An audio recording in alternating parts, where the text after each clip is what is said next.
And so that's one of the challenges about it being so demanding. And that is why it requires time and space. And there may be this conception that you need to do it early in your life when you've got more time and space.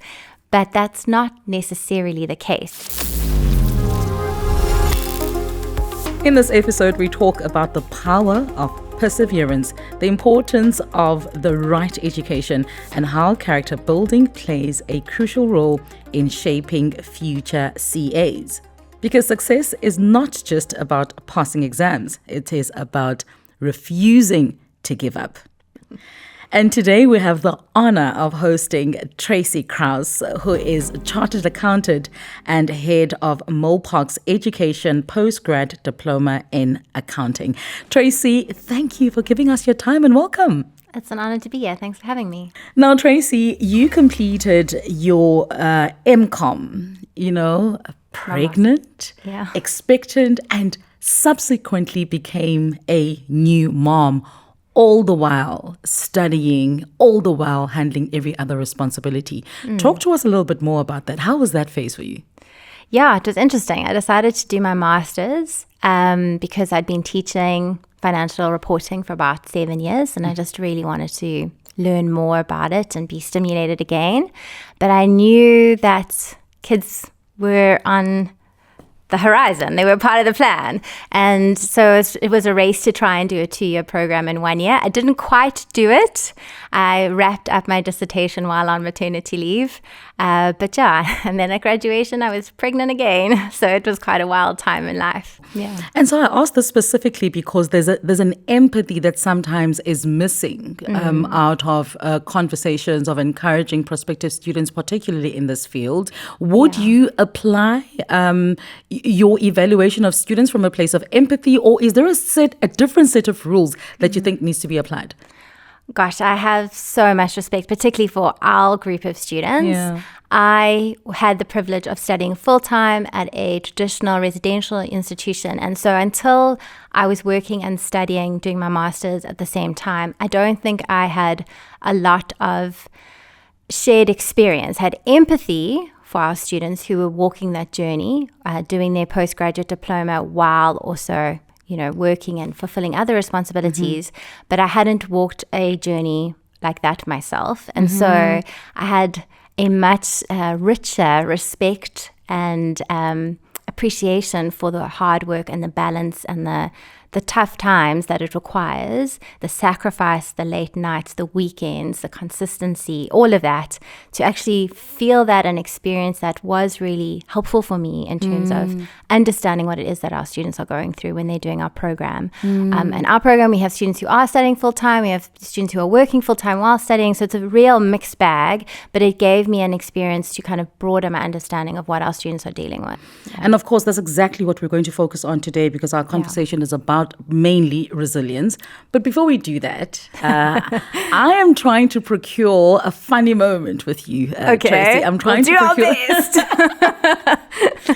Now, there's a couple of myths and very, very silly stereotypes about accountants that I'd like you and I to squash in our session today.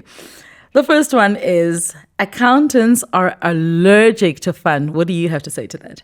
Chief, it's not in my experience at all. I think accountants are sometimes the funniest people in the room.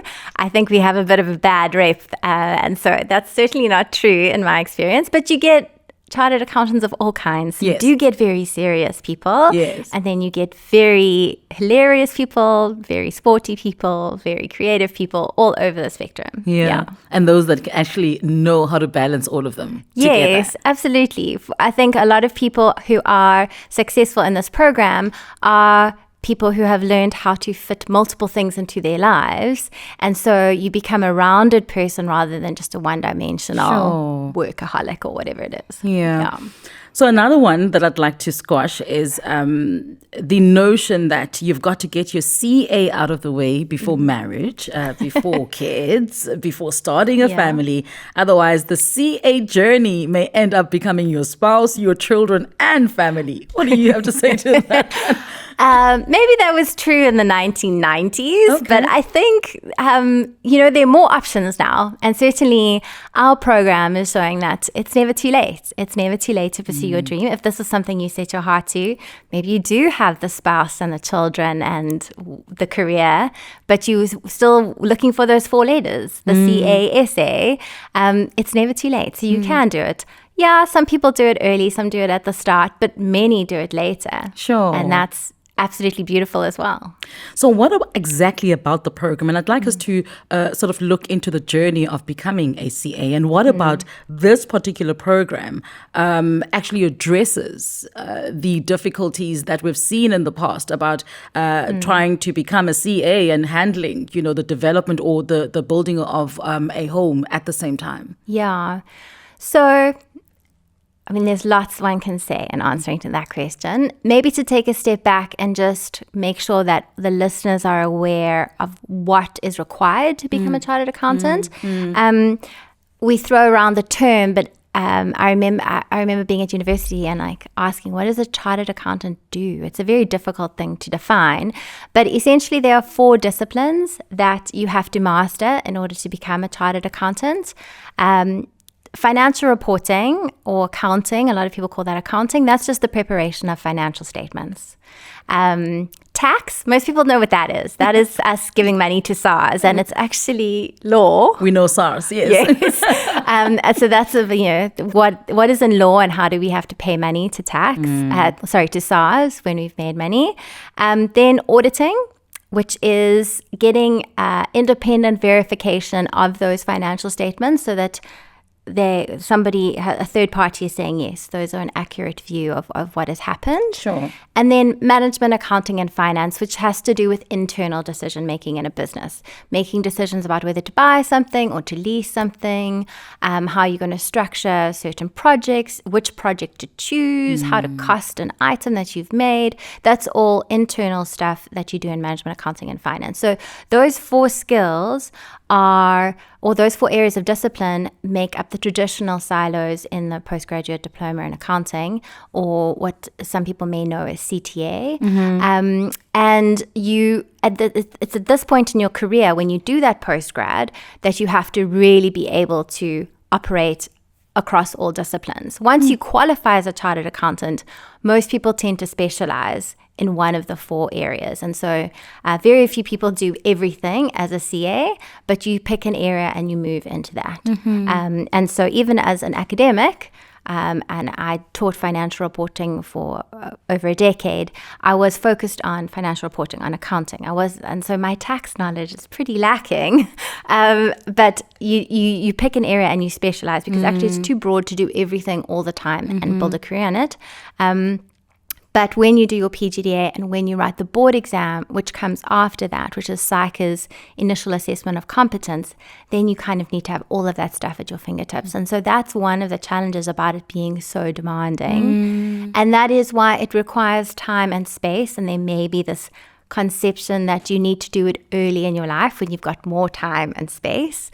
But that's not necessarily the case. So our program is designed in order to be flexible and accessible to people, whatever your circumstances are. So yes, you may be a full-time student in your 20s who's just done your undergrad and you want to go and now move into your PGDA. But you might also be a working mom who's 35, 40, something, didn't work out how you planned, but now you can come back to it and now you can do the program after hours in your own time. We're not specifying that for you. And so we've really built our program with that flexibility and the access to multiple people in mind. And we have found that it is useful to many people, professional sports people who can't necessarily be in a specific place for a lecture every Thursday or whatever. They can watch it, they can engage with the material from wherever they are around the world, and just track with the learning journey. So yeah, lots of different applications, lots of different stories. And it's always lovely to hear the stories of our students. For me, it's the journey, Tracy. As you relay it, it's the journey. And I can't help but realize that one definitely needs a lot of resilience. And I'm so glad that you're the one that's speaking about it, because there's so many lived experiences that you can actually refer to.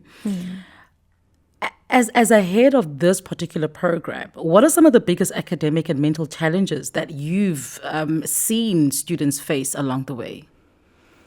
So we've already spoken about the technical rigor. Yes. Okay, there's a huge volume of information to grow comfortable with and to be able to apply in different circumstances.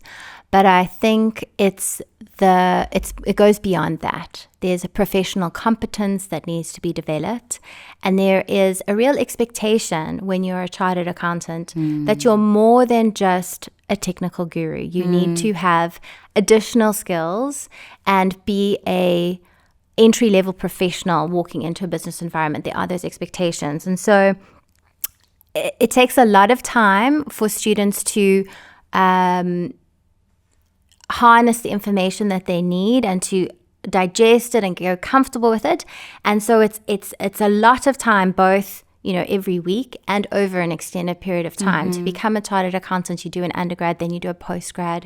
You have to do articles, 2 board exams. It's not a quick thing. It's like a 7-year journey potentially. And so you really need to be committed, and it's consistency over an extended period of time. And it's encountering failure along the way. Every single chartered accountant that I know, even those who've been in the top 10 for the board exams, have had to wrestle with failure in one way or another along that journey. And it's having the ability to encounter that, and as you've mentioned, the resilience to not give up, to pick yourself up and keep trying and keep working at it, and to recognize that you don't need to be perfect. Nobody is perfect. If that's the standard you're setting for yourself, you are never going to reach it. It's going to be very discouraging. But to recognize that it's about becoming good enough, strong enough to get through the hurdles along the journey, and ultimately to contribute meaningfully when you get into the workplace. Sure. So there's a word that you mention, failure. That's the word, right? Isn't it? That's the word that we all fear, whether you're on the other side of the river, or you're still swimming, or you're right at the beginning. What really sets apart the one who makes it, Tracy, from the one, who absolutely just gives up along the way? Look, I think in a word, it is resilience. It is that ability to keep going in the face of what may be perceived as failure. But I think there are a number of aspects to what resilience is and how to grow it and develop it. I think perhaps some people are born with more grit and like more fight in them, and other people have to learn how to fight and pick themselves up. So I think it starts with your internal narrative. It starts with the story you tell yourself about your experience.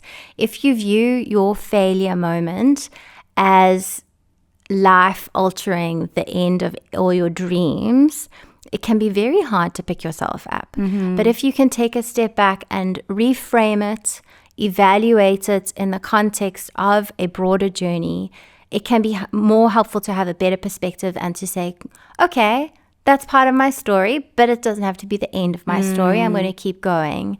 I think that internal reflection is quite important, but I think it's also important to be in community and to have support. Because if you think you are the only person struggling or encountering failure, however you framed it, whether it is a result on a test or a difficulty with a particular topic or whatever, if you think you're the only person wrestling with that, it can be incredibly isolating and lonely. But if you realize it's a very normal part of this journey, and there are hundreds of other people going through it at the same time as you, I think that normalizes it in a way that helps you to process it better and to share and to motivate each other, and to celebrate wins together and to have that community to process with. So a big part of our program is, one, we recognize people may have community wherever they come from. Some people have strong family relationships, friendships, marriages or other romantic relationships that they can draw on the journey,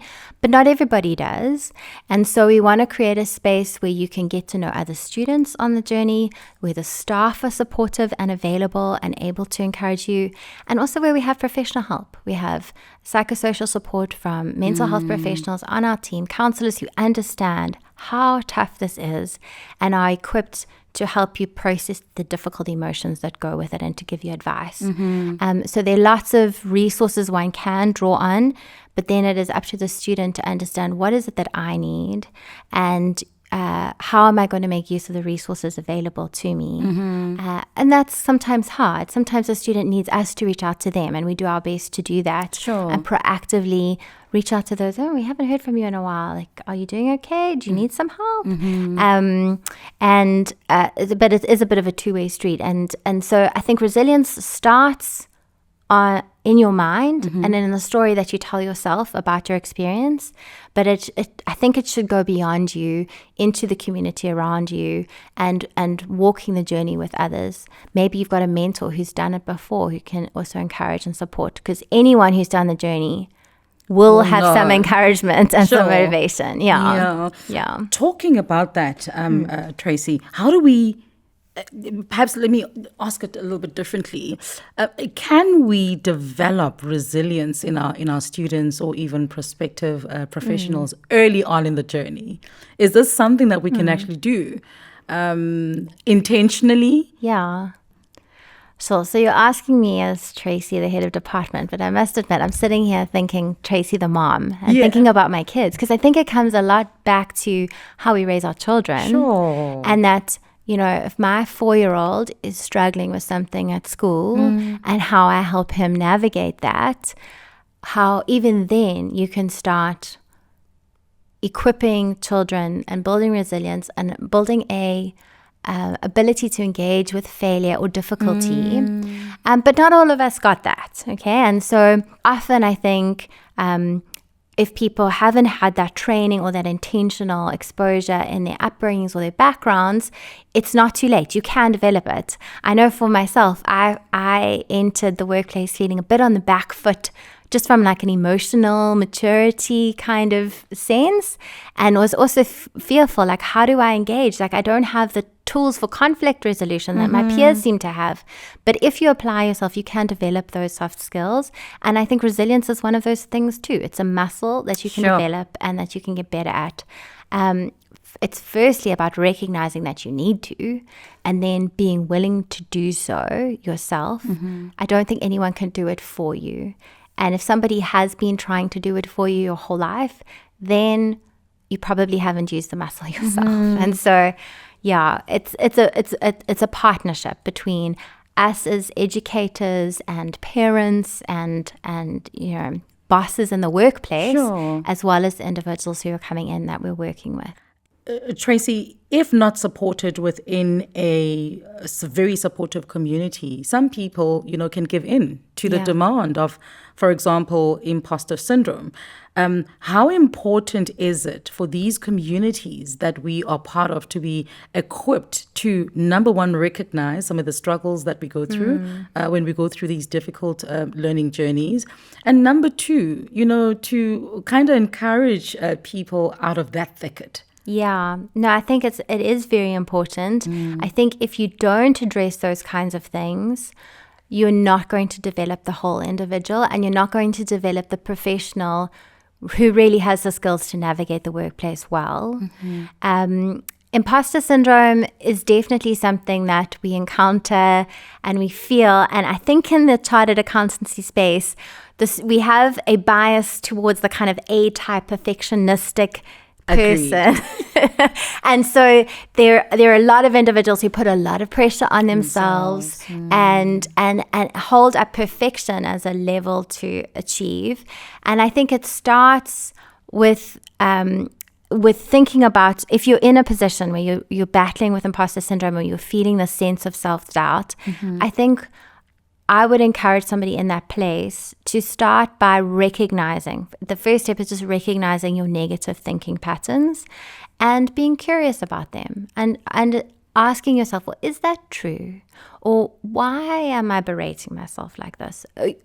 Sometimes curiosity helps us to unlock further understanding and to hold something and actually engage with it rather than feeling threatened by it or we have to deal with it. Or I often find that's a good first step to kind of unpack it, to understand yourself a little bit more. And very often, I think it's important to let go of comparison. Your journey is Tracy, incredibly different. comparison. Yeah. Well, your journey is going to be very different to somebody else. And if you're comparing your journey to someone else, I think you're setting yourself up for failure in terms of your own kind of emotional state. You've got to recognize that somebody else's journey is not the same as your journey. And you've got to be comfortable to stay in your lane and walk your own journey. Mm-hmm. You can only take responsibility for yourself and to work with what you've got. Mm-hmm. And then I'd encourage anyone who is still wrestling with this to think about doing something. Start small. Give yourself a small win, but start. Mm-hmm. Just get like the first little win, because once you start building momentum, I think it's easier to continue. It's easier to move forward. And obviously, we've spoken a lot about community and support. Yes. I really enjoy Brené Brown, and one of the things she says is vulnerability creates connection. And if somebody is willing to be honest and real and open, more often than not, people turn around and say, you know what, me too. There's a lot of me toos that happen when we open ourselves up, right? Yeah. Now let's talk to the Ayanda that is 3/4 way through and that's feeling like this is too high a mountain to climb. What would you say to encourage them to keep pushing forward? I would start by saying that it's normal to feel this way. It's normal to feel like, have I made the right decision? Am I good enough to get through? What was I thinking when I signed up for this? Those are all questions that everyone on the journey asks. And so I often say to my students, no one can take the hard out of PGDA. It's always going to be hard. Sure.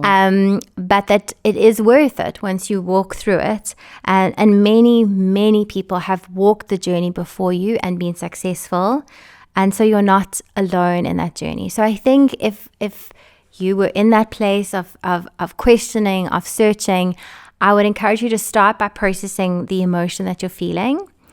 We use a very simple model called the AAA model that I talk to my students about. Sure. Acknowledge how you feel. Mm-hmm.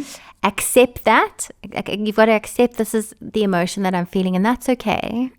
And then choose how you act. So it's just a simple framework to help you process and to integrate whatever it is that you're feeling with your experience, and not respond out of a knee-jerk reaction, but to have a thought-through response in terms of what actions you want to take.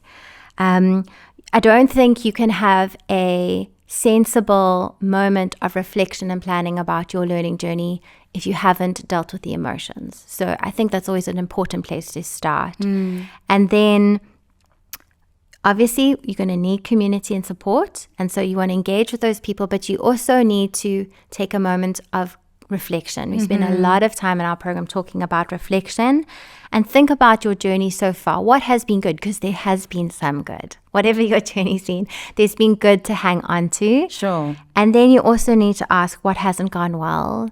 And those are the things that maybe you want to focus on adjusting. How do I move to a place where I am better set up for success? So, for instance, if you're a student who is studying while working full-time and you're just struggling with the time requirements of 40 hours a week for the PGDA on top of a 40-hour-a-week job, it's hectic.